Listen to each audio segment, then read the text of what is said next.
خوش آمدین بینندای عزیز در برنامه وانا در خانه. امیدوارستم که همگی جور و سلامت باشه. تشکر از همه بینندای عزیز ما که برنامه ما رو تماشا میکنن. بدون شما این برنامه خودم اصلا ایچ می بودم. از خاطر شما امروز برنامه موفق است، موفقتر شده میره و تشکر از تشویقتان، از صحبتایتان، از ایمیل های خوش صحبتتان. اگر شما کدام نظریات دارین، انتقادم داشته باشین، برای انتقادتانم احترام دارم. میتونین برای ما ایمیل کنین به aatv1000@gmail.com. اگر میخواین که میمان برنامه ما باشین، میتونین که قصه تانه و همه سوانه تانه برای ما روان کنین به ایمیل آدرس ما و به تماس میشم کتتان. خود دوستای عزیز، میمان برنامه امروز ما واقعا افتخار میکنم سر از این جوان ما، چون که یک جوان است، هنرمند است و نام ما افغانا را در بین خارجی ها روشنتر می سازه. بیشتر کارایش در بین خارجی است، در بین امریکایی ها، و اسم از این هنرمند است سپ. ما از نزدیک کتشان ملاقات کردیم. واقعا یک هنرمند شکسته هستند و قصه از یا چرا جالب است. با سال 2019 ای بچه جوان کت توفنچه ایره زدن. ای بچه با کوما بود و امروز قصه اینمی قصه را برای ما میکنه، چون همگی درباره ازی صحبت میکرد که چرا ایره کت توفنچه زدن و قصه ازی چی است. و امروز داستان از ایره از طریق برنامه وانا در خانه میشنویم و بیشتر معلومات درباره ازی هنرمند میگیریم. Welcome Sip to the show. خوش آمدید در برنامه وانا در خانه. Hello. Hi Sip, welcome. Hey, assalamu alaikum. What's up, Wana? How you doing? Good. Walaikum assalam. What's up? How you been? Long time no see. I know, it's good to hear your voice. I'm good, you know. How you been? Alhamdulillah. Good, Everything good. going good? Thank you. تشکر بسیار زیاد Sip. What's going on? Where you been? You know, just alhamdulillah, getting shukr. I'm getting better every day, just recovering, staying out the way. Alhamdulillah, I had a lot of time to do some reflecting, you know. So I just been laying low, you know. That's why you haven't heard from me in a while. Okay. Sip, a lot of our viewers, some of them are in Europe and some of them are in Afghanistan. و اقا آشنایی ندارن. They don't really know much about your music. Can you tell us a little bit about yourself, where you grew up, and how you got into music? Can they see me right now? Yeah, they could see you. Oh, okay, good. So, I'm a very visual speaker. So, Assalamu alaikum, everybody. Sangyas Jor Pakhaid. I'm an Afghan American, first generation. My parents are both from Afghanistan, both Kandahar. And I live in America. I've been out here hustling, chicken shack lifestyle. You know, if you're Afghan, you know anybody in the States, you know that, you know, we're coming up in the fast food business, especially, you know, in the East Coast of America. So basically, my family's been doing that for years, and I wanted out. You know what I mean? I wanted to do something better, something bigger, make an impact, because I feel like people back home from our country, they don't have the platforms that we have here in America. So I wanted to kind of elevate everybody and just push us to new limits. And this is why I got into music. Coming around to music, I've been rapping for about like 8 years to a decade now. It's been a while.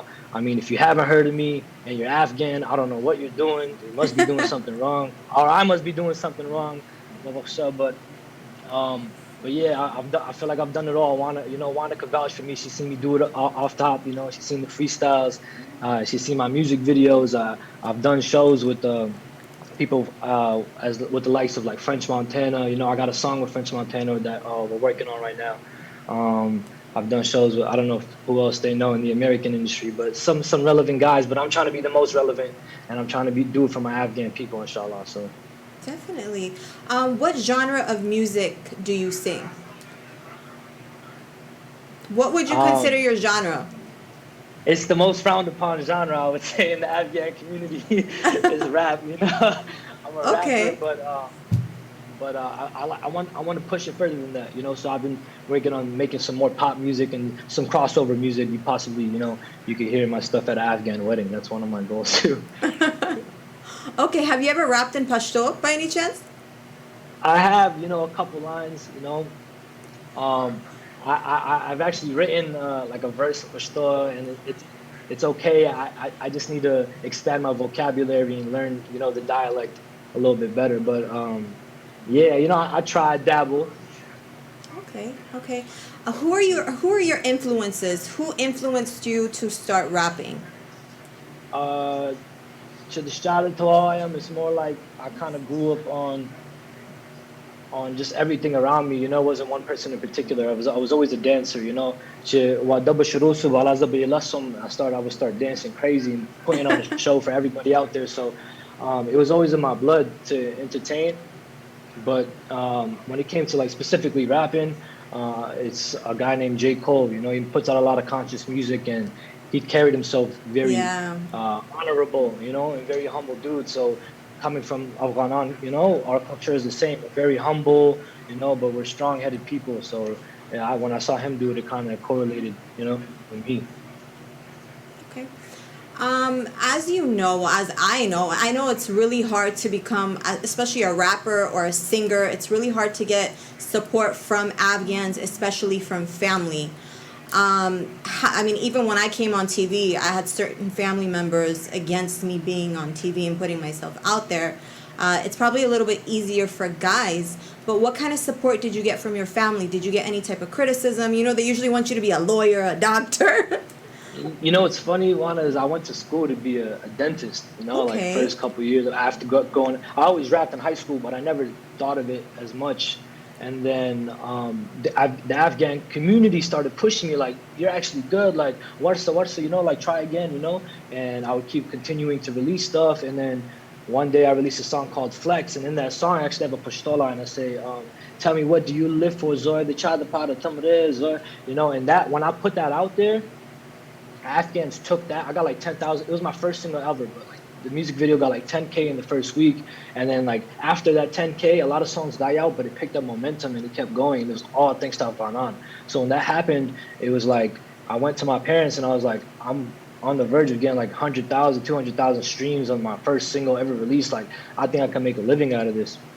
They supported it right away, Shukr. You know, like Okay, they were good. all aboard. But my dad's number one thing was like, make sure to, you know, I feel like your dad, by the way, you know, like make sure you're religious still and make sure you know you're close to Islam. And you know, that's been the biggest battle for me because it's an industry where it's dirty. Like, let's Yeah. be real, like, you know, like tough industry, very grimy. But you know, Shukr, Alhamdulillah, like I'm staying focused. You know, I got Uh, Allah in my heart. I got the Afghans to support, so I can't lose. how do you know there's so much competition in the rap game, in the hip hop game? So my question to you is, what do you do to stand out? I I mean, mean, you're number one. Afghan. You're Afghan, so Yeah, you that's what already I'm stand saying. out. Yeah, number one, I'm me. You know, look at me. No one, you Yeah. know, they don't look. You know, alhamdulillah.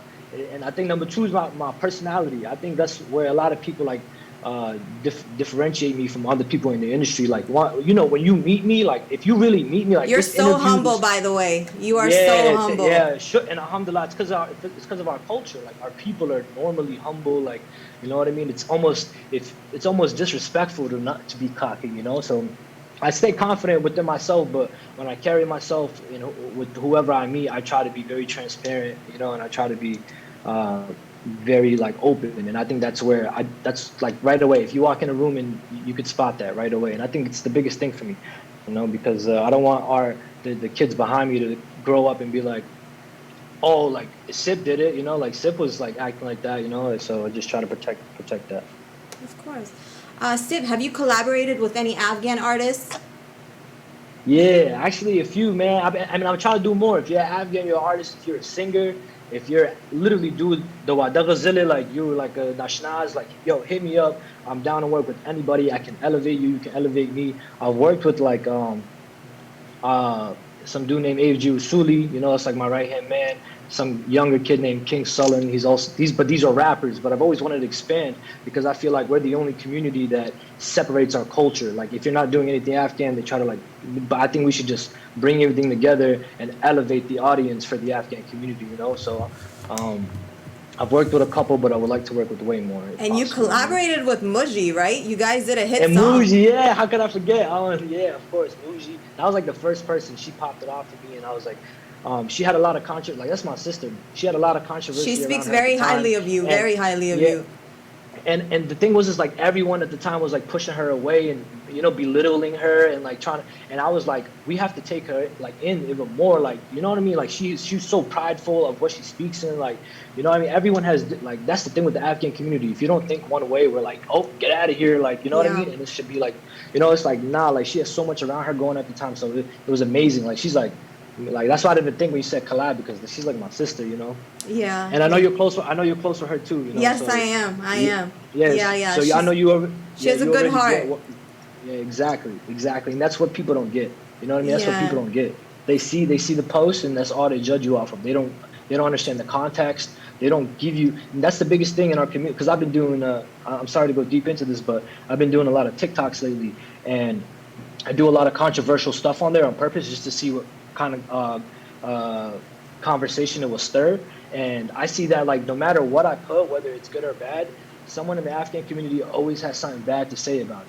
Like, Of I could be like, course. oh, like Pashtun pride, and everyone else would be like, oh, nah, but this is the best. And I could be like, Hazara pride, and they'll be like, nah, but Pashtuns are, and it's just like, it's just like, it's Yeah. literally, I it know. pisses me off. It pisses me off because I it's something that I feel like I faced and I overcame it, but a lot of people in my shoes would give up. A lot of people, like, you've seen it yourself. Like, there's a lot of artists who tried and they're like, oh, we can't do it. And it's like, for me, it should be normal. Whatever the kid wants to do, let him do it. As long as he has his akidah and he's close, he's not trying. You know what I mean? Like, you don't know what's in the person's heart at the end of the day. So But they'll support. Sip, Yeah, I've seen your lives. Sorry to cut you off. I've seen your lives, and the Pashtun people love you.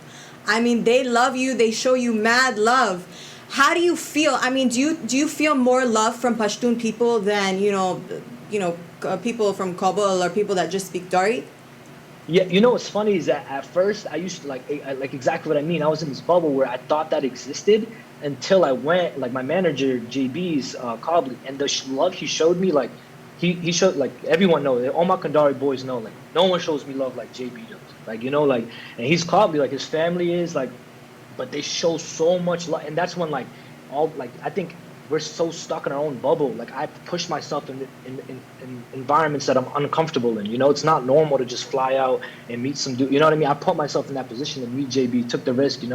But once, like, I started meeting them, and it's this, we're all Afghan. Like, you know what I mean? Like, we have so much more in common than just like our, Yeah. Obviously Pashtun people, like, the reason I started off with the love from them is because they're family. But, like, not knowing, like we're just so much more powerful. Like, now I have people from Kabul who support me. Now I have, since TikTok, like, there's Hazara people that support me, and I just realized how powerful we could be if we just like we're repping boroughs. It sounds like some hood shit, like, sorry to, like, take it there, but, like, you know what I mean, like, boroughs, like, provinces, like, you know what I mean, have pride in where you're from, but ultimately it's like we're all Afghan, you know what I mean? And forget that, past that, if you want to elevate to another level, you could be like, we're all Muslim, you know what I mean? Like, Yeah. it don't matter who it is. Yeah. Islamically, you can't separate yourself, section yourself off from anybody, judge anyone because of their race. And then further than that, we're humans. Like, so, like, I'm trying to think on that perspective, but our Afghan people, I feel like, are still over here, and it's going to take time because we're just such a, we've been through a lot, we've been through a lot of trauma, the country's been through a lot, but we're going to develop,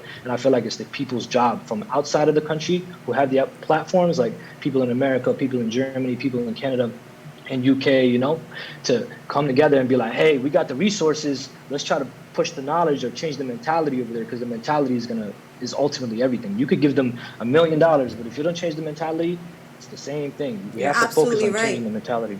You're absolutely right.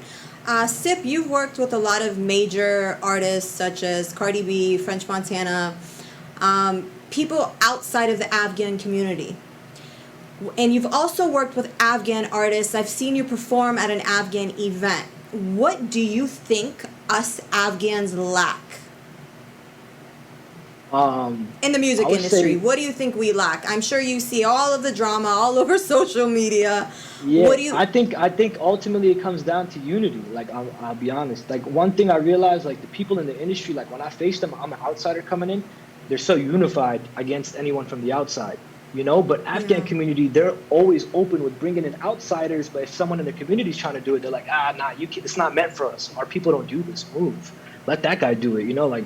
And I think that's, like, ultimately, like, just that comes down to confidence. You know what I mean? Like, our people they don't have the confidence to believe that we can do anything. When I perform at, like, these big shows, it's an ego fest. Everyone's like, I'm the nicest, I'm the nicest. But in Afghan, it's not really ego. It's like people are very nice to each other, very warm.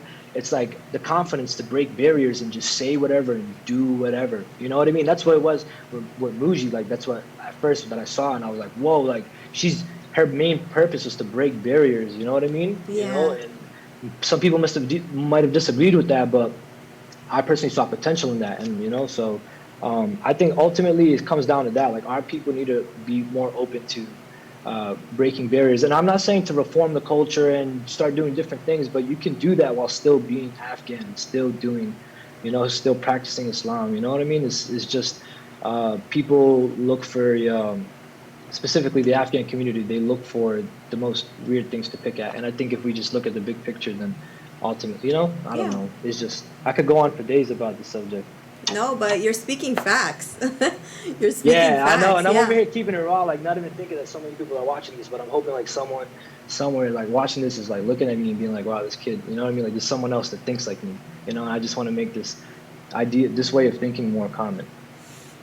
Sip, I know last year there was an incident that happened in 2019 where you were shot and it was like all over social media, but nobody really knows what happened. Could you share that story with us? So basically, I can't really go into details because it's still like an open case, Okay, you know. So okay. like, Briefly.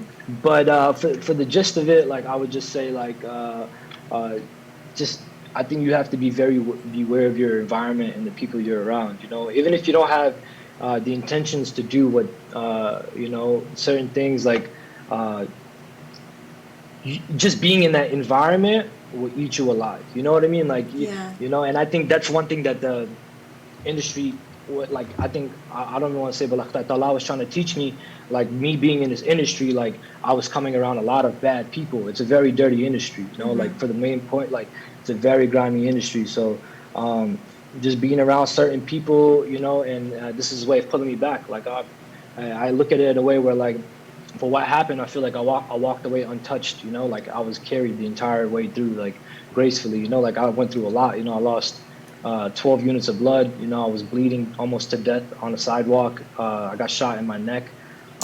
Paramedics showed up and they said I was dead. So um, it was heavy. It was very heavy for my family. It's very heavy for me. But I still walked away gracefully, you And know. you were And in a coma, right? I was in a coma for 10 days. Yeah, so I didn't even know. That's why like I don't like to go into details because honestly I couldn't even give you a good story because I woke up 10 days later. You Like don't I even was so remember what happened. not even knowing I got shot. They initially told me that I had shoulder surgery to prevent me having trauma, but then I woke up and I said I was very weak. I couldn't walk. I was next to dead. You know, I don't want to really say it like that, but I really couldn't walk. I couldn't use the bathroom by myself. I couldn't eat. I wasn't eating food. And I told them, I said, this doesn't feel like a shoulder surgery. And they said, you got shot. And I was like, I got shot. Like, yeah. They're like, yeah. They're like, you're trying to intervene in an argument and you got shot. And I was like, I was in shock, you know, because I always was a very good kid. I never really went out of my way to start anything, but I think like again, I go back to it doesn't matter. You could be the best kid in the world, but if your environment's bad, Yeah.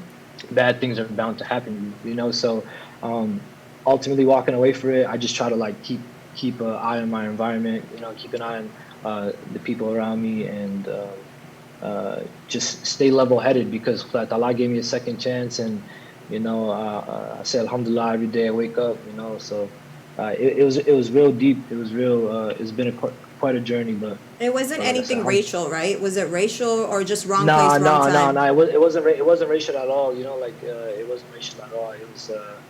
It was deeper than that. You know, it was just but Wrong place, wrong it's time. exactly. How, And you know, and it was a lot of mistakes for me that night. You know, so there's no one to blame, but you know, it's how did you move on pretty. from it? How did you get yourself back up and into music? So for the first couple months, I was very like angry. I was very upset at the world. I wasn't really like necessarily showing people, but in my head, I was. I'm always the type of kid like because I've been in the entertainment industry. I think it's easy for me to fake a smile. You know, easy for me to fake a personality. So when I would wake up and everyone would be sad, I'll smile. I'll crack a joke. You know, I'll try to like get their minds off of because I don't think I faced the trauma as much as the people who witnessed it, you know, my mother, you know, my family, the people from the outside. So seeing that, it kind of just drove me to say, hey, I'm not doing this for me anymore. It's bigger than me. You know, there's a lot of people counting on me. There's a lot of people who opposed me and broke a lot of hearts, you know. So I started fighting, and then about a couple months in, I was so angry with myself still. I said, why am I getting put through this, you know? And I used to pray to God, you know, I used to do dua, like, Tatala, why me, you know, like, you know, I'm a good kid, you know, I did khidatuna, you know, I do my manzuna, like, you know, I did umrah, like, why me? And then so I had a conversation with a gentleman who actually, his name is Salman. He's the first guy who put together the Afghan American conference, and he called me. I'll never forget this conversation. And he was like, "Hey man, how's everything going? Good, good." And then he told me a quote that was in Roman. He translated it to me, and he was like, "I know you don't want to hear this, but he's like, you're gonna have to fall in love with what happened to you." And I was like, I got mad. Like initially, I was Like, like, "What do you what? mean?" Yeah, like I'm dying, you know, like you don't know Yeah. what I'm going through. And he was like, no, like trust me, you just have to fall in love with what happened to you. And he's like, just try thinking in that perspective for a little bit, and if it doesn't help, then call me back. So I got off the phone, and you know, for a little couple days I was like, what is this guy talking about, you know? But in the back of my mind it was always there, so I would try, you know, like the personality in me would be like, put forth the effort. So I stopped taking all the like the drugs they gave me, because they gave me like oxycodone and you know, a Yeah. bunch of stuff that. Yeah. So I stopped taking all those, and I tried to get control of my mind again. I wasn't sleeping for days. You know, I was crying. It was like a baby, literally. I felt like a baby being born again. You know, I couldn't control myself.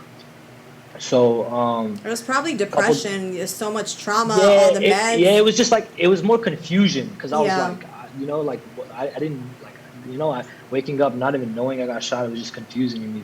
So ultimately, you know, I was good. You know, I started thinking in that perspective, and I just started seeing all the better things that, you know, came. Like our family got way closer. I humbled down a lot more. Like I had a little bit of an ego, you know what I mean? But not crazy, but like, you know, I always thought I was in control of things. You know, like it's crazy if I show you this board, like 2019. So I got shot December 21st, 2019.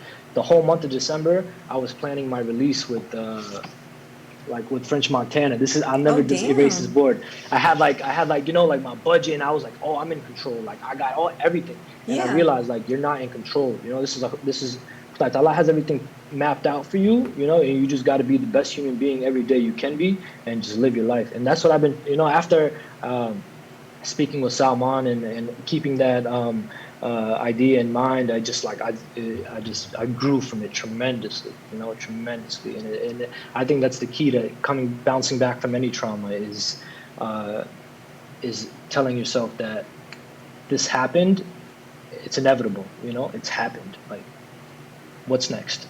Yeah. You're either gonna accept yourself as who you are at that moment, or you're gonna grow from it. And I'm the type of person, I'll never stop growing unless I'm dead. You know, God forbid. You know, but yeah, Yeah. Allah gave me another chance, so here we are, growing. Sip, how did you come up with your brand, your name? How did you come up with the name Sip? My name's Sapatala. So in Pashto, Okay. yeah, my name's Sapatala. So Okay. everyone in the park when I was younger, they'd be like, Sippy, Sippy, Sippy, Sippy. You know, they want to say Sapatala. And then Sippy, when I started rapping, like I did Sippy at first, and I was like, it doesn't really sound too like rapish, you know. Like I was like that. That got so key. So I just shortened it to Sip, kept it easy, and I just stuck with it ever since. You know, it's just been Sip. But my name's Sapatala. Yeah, that's why. Okay. What is your message through your music? Kudam Payam Dori, do you have a message, a specific message that you want to relate to people through your music? Um, it's weird because like when I record music, I record my music in all different moods. I never go in there and think like, oh, it's like this is the kind of rapper I am. I think it's just like, if you listen to my music, I have so many different kinds of uh, variations of messages. You know, like there's days where if you're depressed, like you can hear my song, and you can, you know, you can feel like there's someone to cope with. If you're having a celebration, I have a song for that. You know what I mean? So it's like, I think rather than ultimately, I just want to show people that no matter what you go through, you can just overcome it. You know, like, and no matter what. I started as an Afghan kid. No one rapped. No one put me on. I started rapping, dropped albums, got features with major artists, then got shot. 9 months later, I'm back. I'm working on a song with one of the biggest artists in my lane, French Montana. You know, I already finished. I have over 25 songs unreleased. You know, like it's just like it's like no matter what you go through, you can overcome. Because our people tend to use excuses of the circumstance that we came from. I came from a better circumstance, alhamdulillah, than most. But it's very common because we come from a poverty-driven country. So ultimately, just like, yo, you can do anything. Like you Yeah. watching, sitting at home, you can do it. I'm telling you, you can really like just get up and just do it every day, you know, and that Allah is gonna open those doors for you. What other countries do you want to, well, basically, you know, I'm sure Afghanistan, but what other countries do you want your music to go out to? What other countries besides America and Afghanistan? UK, I kind of want to I want to come out to London or Germany, like anywhere where there's like another Afghan community because I grew up knowing, yeah, my parents from Afghanistan, so they told me all about that. I grew up Afghan American, but I wonder what it's like to grow up Afghan in Germany or Afghan in London, like because we faced a lot of trials and tribulations with 9/11. You know, if you were Afghan American and you were growing up in America, you were dealing with a lot. I wonder what like they were dealing with. So like, I want to go to Germany one day and just kind of like meet the Afghan people there and see what what their mind is on, what their goals are. You know. Yeah, European Um, Afghans are really different. I feel like they're much more open-minded, and they really appreciate hip hop and rap out there too. They do a lot of the underground things. A yeah, lot I of the see that. There's a lot of yeah, rappers out they there. have a lot of that, Yeah. a lot of that. And honestly, I feel like Europe's music is so much better than America. So much better. Yeah, just in general, right? Their production, Yes, their yes, lyrics, yes, they're yes, beautiful. definitely. You were speaking about French Montana, and one thing that I love about him is that he's so well cultured. He always reps where he's from, always. So, Facts. as far as you go, what does culture mean to you? I mean, where I'm sitting right now, this is the culture office. It's just like I think it's everything to me. It's like your roots are what define you, you know. And our roots is culture. Like we're very well cultured people, you know. Like Afghan cultures runs deep. Like we take that to the bone. So I had a manager, and he at the time, and he was asking me like, if you could represent one thing, and I was like, I want to represent my culture. You know, and he's like, "Oh, what do you mean by that?" And I was like, "I'm Afghan. Like, I want to put my people on. Like, that's my number one goal." And he was like, "Well, how are you gonna do that?" And I was like, "I'm just gonna rep culture." And he's like, "What?" And I was like, "Yeah." And then his idea was to pull all the flags. He's like, "If you're gonna do it, signify it." So we did the flags, and yeah, we made it a thing. You know, started selling merchandise all over the world. I've shipped everywhere. You know, we became a record label. You know, we have artists. We have a team. So it's like. Um, I think culture is everything to me. It's the reason I do this. I would not rap for like rich and fame. Like I'm literally rapping to open doors for people, you know, who have similar culture as me or understand my culture or want to break barriers like I do. So, So, I got a question for you, Sip. Tupac or all right. Biggie, and why? Ooh, honestly, I'm the biggest Pac fan. So like, you asked the biased person, but if I was being not, I like Big is East Coast, you know, Big Papa, but like Pac was like, man, I He don't know was if the you know, but man. like yeah, he Yeah. conscious, you know, like all around talent. He had like he was just raw, authentic person. Like he didn't have a specific message. His thing was just like, I'm gonna be the best version of me, and I want to show people behind me that anything is possible, you know, and that's why I think Pac, he was doing movies, you know, Yeah, lyrically, I feel like he's much better too.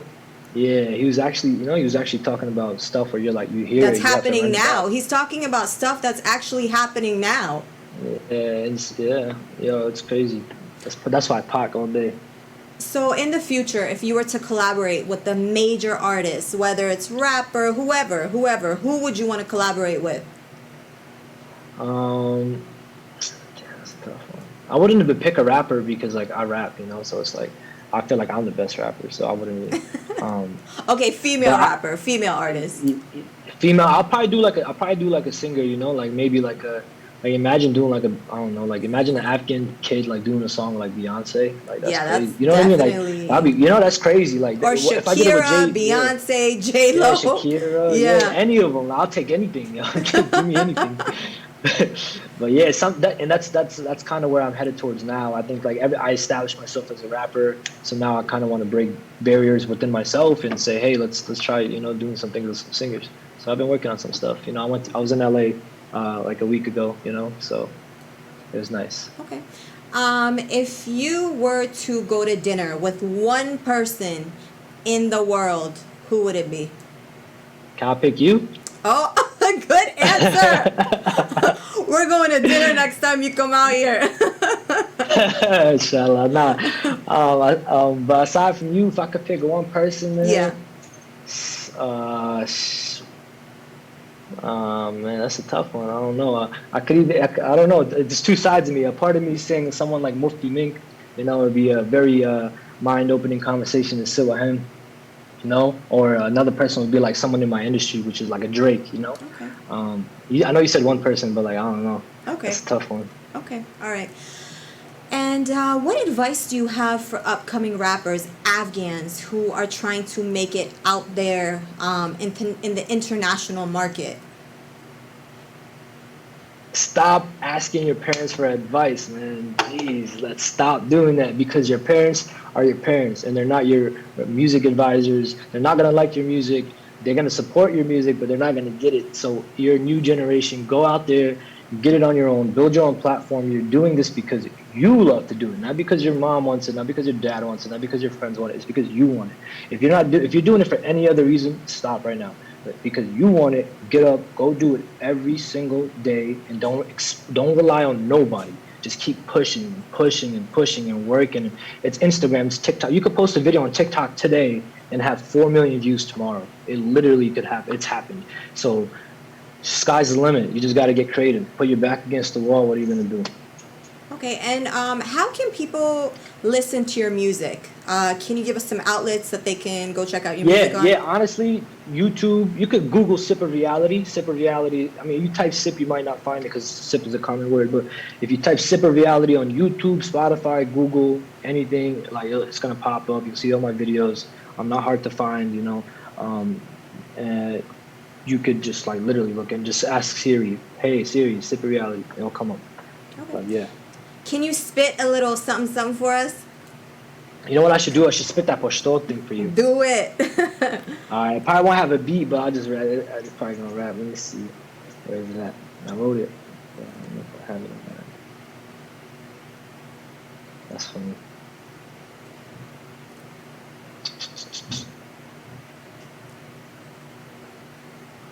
This was one of my funnest interviews because I could be myself with you.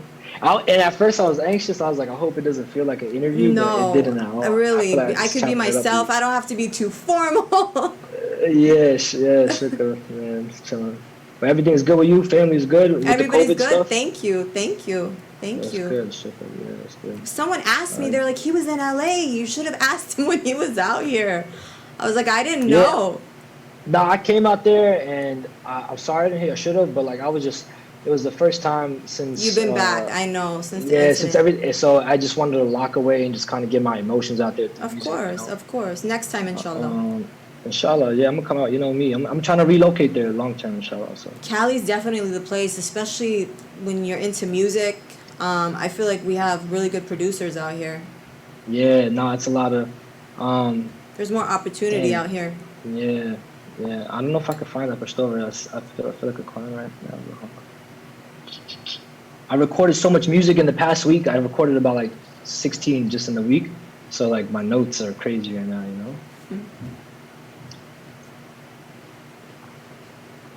All right, I'll just rap something else. Maybe that's not go a ahead. Pashto. Go ahead. Okay. I was dying in the winter, it still didn't give me the chills. You witnessed what I went through, but I lived through it for real. You don't know how I feel when mama pushing them wheels. Look, I can't take no more narcotic pills or hospital bills. Really had lost my hand, I still ain't asking for a handout. Did it on my own, it's exactly how God planned out. Racism similar to how the pandemic panned out. Only kill the people in need, but this our land now. Voice of the culture, it's the voice of the globe. I stunned through 2020 in a hospital robe. Whenever I'm cornered in with my back to the ropes, I picture myself in Mecca praying, rocking the thobe. Yeah, sound all right. Nice. Nice, Yeah. Sip. Nice. What is your message to all the Afghans watching you right now? Number one, zakala the kora lakium, you know, stop a kurki zibum ye ya balur ye ya, you know, plarj arsok chiye, like you gotta have unity, you know. The awal shady tajwan ki is like family, you know. Awal family, awal khta taladi ba family, you know. And chimuz, like a lot of kids, you live in America, you live in Germany, your kids are going through culture shocks too. Hukur ki yora kamishwandi, the banj yora kamishwandi. تبعي دا اولادونه سره داسه relationship جوړ کې چې دي تاسو سره خبرې کوي سره ډېر خلک دا کښنان visit the quarter, they leave the crib and they do their dirt and they're afraid to come back home and face the consequences, and so they continue to do the dirt and they bury themselves. Do not put up a wall, do not neglect your kids, you know. And that's the biggest thing in our culture. Do not neglect your kids. If they're doing wrong, hold them closer, be down for them more. You're and that's right. the number one. That's, you know, we're losing a lot of young kids to a lot of bad, like simple hold your kids close to you. I'm telling you, I'm telling you, life goes like that. I'm telling you. And I mean, everything else is about a lot of things, but you know, be safe. Thank you for the time. Thank you, Sip. It was a pleasure having you on the show. It was a pleasure being on the show. Thank you. I'll talk to you soon. Good luck with everything. Khuda Hafiz. Thank you. Bye-bye. خود دوستای عزیز، این هنرمند افغان ما بود به نام سپ که در بین امریکا بسیار نام بزرگ داره و که بسیاری هنرمندای بزرگ هم همکاری کرده. حتما برین آهنگایش از طریق یوتیوب میتونین تماشا کنین و سپاتیفای. میتونین تکراری برنامه ما را از طریق یوتیوب چینل ما تماشا کنین، The Wana Show. حتما برین سابسکرایب کنین. تا هفته آینده دوستای عزیز، برنامه هفته آینده ما روز جمعه است ساعت 1 بجه. تا دیدن، خداحافظ، با من خدا.